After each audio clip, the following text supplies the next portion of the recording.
5선 당선 이후에 당내 입지가 커졌던 오세훈 서울시장은 법원에서 시장직 상실형을 선고받고 민주당의 사퇴 요구를 받는 신세가 됐습니다. 국민의힘에서는 이재명 대통령 재판부터 재개하라는 입장입니다. 한번 들어보시죠.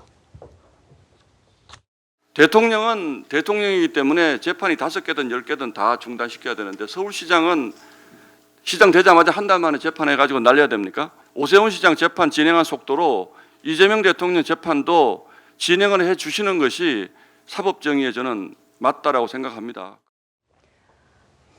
네, 오세훈 서울시장은 선고 당일 곧바로 항소를 제기했는데요. 자, 김광삼 변호사님, 네. 1심에서 벌금 1,000만 원이 나왔습니다. 예상보다는 조금 수위가 높았는데 이게 2심에서 뒤바뀔 가능성이 있는지 어떻게 전망을 하십니까? 일단 뭐 저희가 1심 판결을 좀 분석해 보니까 네. 이제 직접적인 증거는 이제 명태균 씨의 진술이에요. 근데 우리가 다 아시다시피 이제 명태균 씨의 진술에 신빙성이 있어서 이제 문제가 있다고 많은 사람이 생각하고 있잖아요. 예. 더군다나 굉장히 과대망상적이고 과장적이다. 이것이 김건희 씨의 어떤 1, 2심 재판에서도 인정이 됐거든요. 네. 그런데 오세훈 시장이 명태균하고 직접적으로 여론조사와 관련해서 협의를 했다든가 아니면 김모 씨를 통해서 그런 여론조사 비용을 지급하게 했다는 직접적인 증거는 하나도 없어요. 예. 그러면 그에 대한 직접적인 증거가 없음에도 불구하고 오세훈 시장이 어떤 그런 동기가 있었다는 거, 또 돈을 지불한 김모 씨와 오세훈 씨의 특별한 관계가 있었기 때문에 아마 그렇게 했을 것이다는 좀 추론적인 좀 판결 내용이었던 것 같아요. 그래서 결과적으로 제가 볼 때는 이제 항소심에서는 뭐 바뀔 가능성도 상당히 크다. 저는 그렇게 봅니다. 네.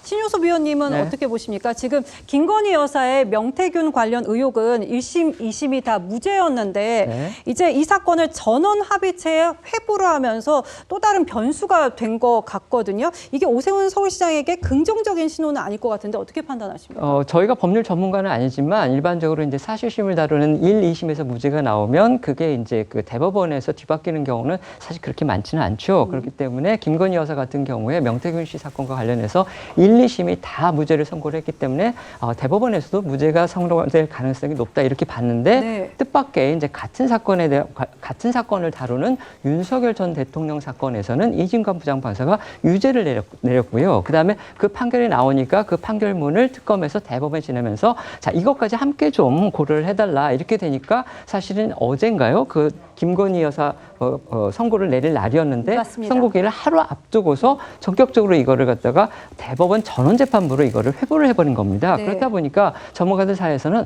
그렇다면 뭔가 그 소합의부에서 내린 결론하고는 다루거나 아니면은 그 소합의부에서의 재판관들, 대법관들 사이에 이견이 심각하기 때문에 이거를 전원 합의부로 넘긴 거 아니냐. 그렇다면 1, 2심의 무죄 판결이 대법원에서까지 유지될 그런 가능성이 이전보다는 솔직히 낮아진 거 아니냐. 이제 이런 관측이 많아진 것 같아요. 더더군다나 또 오세훈 시장의 1심 재판부도 같은 사건, 비슷한 사건에서 지금 유죄를 선고를 하니까 결국 그렇다 보면은 대법관들이 이제 뭔가 하나의 결론을 내려줘야죠. 학급심이 이렇게 엇갈린 게 나오니까. 그렇기 때문에 대법관들이 어떻게 이제 의견을 내리느냐 이게 관건인데 지금 우리 변호사님 말씀하신 대로 저도 이제 그 법조 전문 기자들의 기사를 많이 읽어봤는데 대체적으로 큰 맥락은 그거더라고요. 이게 직접적인 증거가 없이 객관적이고 그다음에 추론이고 합리적인 의심이다 이런 거를 근거로 해서 재판부가 오세훈 시장에 대해서 벌금 1,000만 원의 유죄 판결을 내렸다. 이런 법조 전문 기자들의 분석 기사가 많기 때문에 결국 2심에서는 그런 직접적인 증거가 없는 부분과 관련해서 2심 재판부의 항소심이 어떻게 결론을 내릴 것인지 그다음에 그것과 관련해서 오세훈 시장 측에서 또 다른 자기의 무죄를 증거하는 증거를 낼지 아니면 특검 쪽에서는 오히려 반대로 그 유죄를 갖다 강화하는 또 다른 증거를 내놓을지 이런 부분이 2심 항소심에서 다퉈지지 않을까 그렇게 예상을 합니다. 그 김건희 씨와 관련된 범죄 혐의 자체가 대법원에서 지금 심리하고 있는 것이 혐의가 여러 가지입니다. 도이치모터 주가 조작 있고 뇌물과 관련된 통일교와 관련된 것들이 있고 또 명태균 씨와 관련된 것이 있죠. 근데 그중에 이제 오세훈 시장과 관련된 것이 바로 명태균 관련 여론조사거든요. 내용이 사실은 비슷하죠. 그래서 전원합의체에서 사실은 선고를 하지 않고 대법원에서 선고를 하지 않고 전원합의체 회부를 했단 말이에요. 네. 그러니까 김건희 씨의 명태균과 관련된 부분이 변경되는 게 아니냐. 이제 그런 생각을 할 수 있기 때문에 좀 상당히 이제 언론에서 주목을 했던 걸로 보여요. 근데 제가 아까 말씀드린 것처럼 전원합의체 회부한 이유가 이 사건 자체가 굉장히 사회적 이목을 끄는 사건이고 그렇죠. 두 번째로는 이 사건을 심리했던 재판부가 우리가 보통 소부라고 합니다. 소부. 예. 소부가 대법원 판사 4명으로 돼 있어요.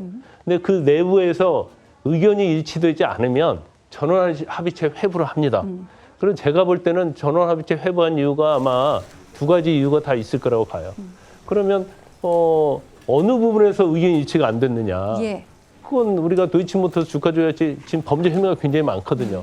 그런데 언론이 집중하는 것은 명태균 씨와 관련된 부분이 굉장히 대법원서 확정이 그대로 돼버리면 오세훈 씨한테 유리한데 이 부분이 끼어 있는 거 아니냐 이제 그런 생각을 하는 거죠. 그래서 그걸 이제 단정적으로 얘기할 수는 없고 많은 범죄 혐의 중에서 일부라도 대법원 판사끼리 의견이 합치되지 않으면 예. 그때 전원합의체 회부가 되기 때문에 이걸 꼭 오세훈 씨하고 관련된 뭐 불리하다, 유리하다 그렇게 말할 수 있는 건 아니다 이런 말씀을 드리고 싶습니다. 네.